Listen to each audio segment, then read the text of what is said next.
Hey guys, so I've been a gamer for most of my life, so upwards of a couple of decades at this point, and some of the games that come out, like some things that look like generic shooters or generic hack and slash, are starting to look kind of samey and tiring. So, occasionally I'm in the mood for some games that are a little bit more off the beaten path. They tend to scratch an itch that some of the generic shooters don't really scratch. So, I wanted to make a video to just batch up a couple of games that I think are pretty interesting to look at and they're, a little bit unique. All right, so we'll start the list off with Tokyo Jungle, which is a survival game set in a future Tokyo where humans have mysteriously vanished. In their absence, the city has been overrun by animals, ranging from household pets to wild predators.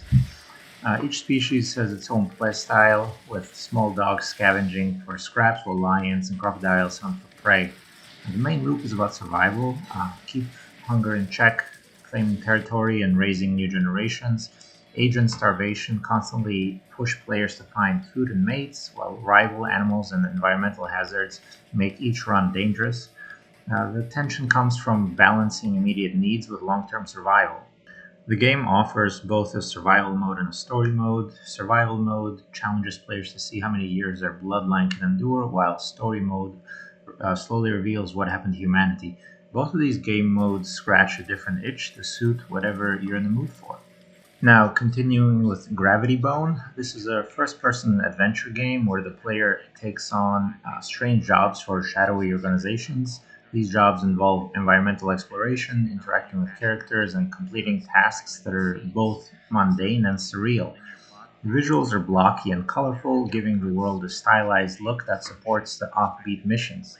Unlike most games in this genre, it doesn't focus on combat or long progression systems, instead, it builds atmosphere and curiosity in compact bursts.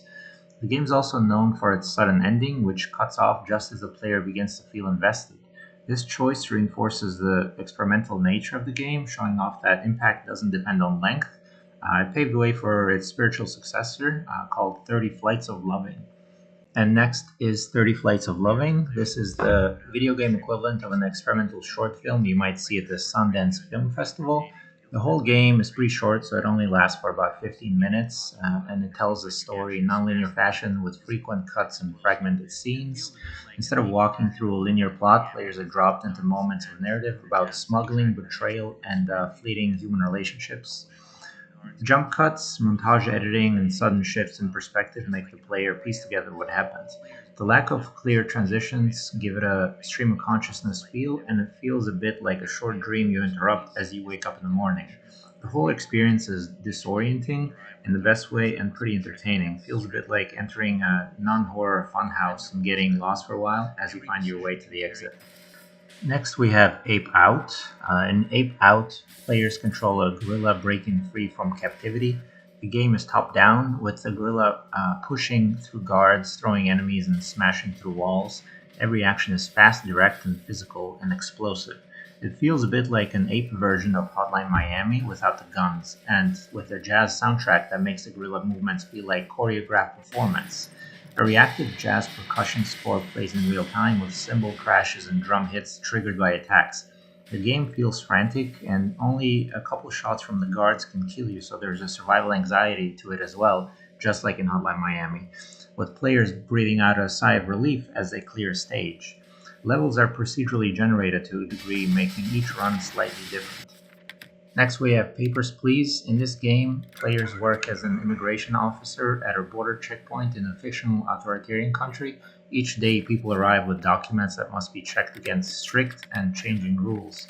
The gameplay seems routine at first, but complexity builds as new regulations, forgeries, and moral dilemmas arise. Do you deny entry to someone with missing paperwork or bend the rules to help them? Every decision can carry personal or political consequences. The game is as much about the player's conscience as it is about rules. Your family needs food and shelter, so mistakes or compassion can come at a cost. This tension makes Papers, Please a rare blend of mechanical detail and human drama. Totally awesome game. Next on the list is Superhot. This is a very non traditional first person shooter with a single defining mechanic. Time only moves when you move. This turns fights into puzzles where every bullet and every step must be carefully planned. Instead of a reflex driven action, the game requires slow, deliberate thinking. Picking up a gun, dodging a bullet, or throwing an object feels weighty because the player has time to consider every choice. Combat becomes less about speed and more about strategy. The minimalist visuals highlight enemies in red against the stark white environment, keeping the focus on clarity. The meta story about control and player agency adds another layer, making it a game about both action and self awareness. Next is Ziggurat, and Ziggurat is a first-person shooter, although with some unique elements to it. So players enter a ziggurat or a pyramid-like temple, like those common in ancient Mesopotamia. The temple is filled with magical enemies, spells, and traps. Each run generates a new dungeon layout, keeping progression somewhat unpredictable. Combat is fast and frantic, relying on magical weapons instead of guns. So I absolutely love the spell-based combat in this game. Players unlock new characters and abilities over time, slowly expanding their options for survival. My favorite enemy by far was the flesh-eating carnivorous carrots that chase you around. So I did really like the creative enemy design. It's a breath of fresh air among Call of Duty clones, although I can see how this style of game wouldn't be for everyone. Next on the list is Kentucky Route Zero, which is an episodic adventure about a delivery driver navigating a mysterious underground highway in Kentucky. It focuses on dialogue and atmosphere rather than puzzles or combat. The game presents surreal encounters with strange characters in a dreamlike setting. Um, its style is theatrical, with conversations unfolding like a stage play. Choices often affect the tone or mood rather than branching outcomes. Beneath the magical realism, the story deals with themes of death, memory, and the struggles of working people. Its slow pacing and unusual storytelling make it more of a literary experience than a traditional game. Next is Sayonara Wild Hearts. It plays like a pop album turned into a rhythm action game. Players speed through levels on motorcycles, skateboards, and even while flying, with each stage synchronized to a song. The game is about flow and timing. Players dodge, collect, and battle through dreamlike environments, all choreographed to the soundtrack. Each level feels like a part of a continuous musical performance.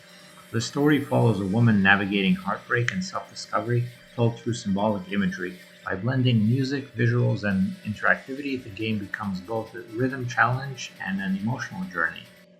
Next, we have Firewatch. Firewatch is set in a Wyoming forest, and it follows a man who takes a job as a fire outlook. His only regular contact is his supervisor, Delilah, who communicates with him over radio. Explorations at the core, as players hike trails, investigate strange occurrences, and manage small tasks around the wilderness. Dialogue choices shape the relationship between the protagonist and Delilah, making it central to the experience. The mystery builds slowly, mixing personal reflection with suspense. Ultimately, the game is less about uncovering danger and more about how two people connect while isolated in a vast environment. It's a deeply atmospheric game and has beautiful imagery. Next, we have The Vanishing of Ethan Carter. Players step into the role of a detective with paranormal abilities, investigating the disappearance of a boy named Ethan. The game takes place in a quiet valley full of natural beauty and abandoned structures. Exploration is open ended, with players free to wander and uncover clues. Supernatural powers allow the detective to reconstruct events tied to crimes and strange phenomena. These reconstructions serve as puzzles that reveal fragments of the story.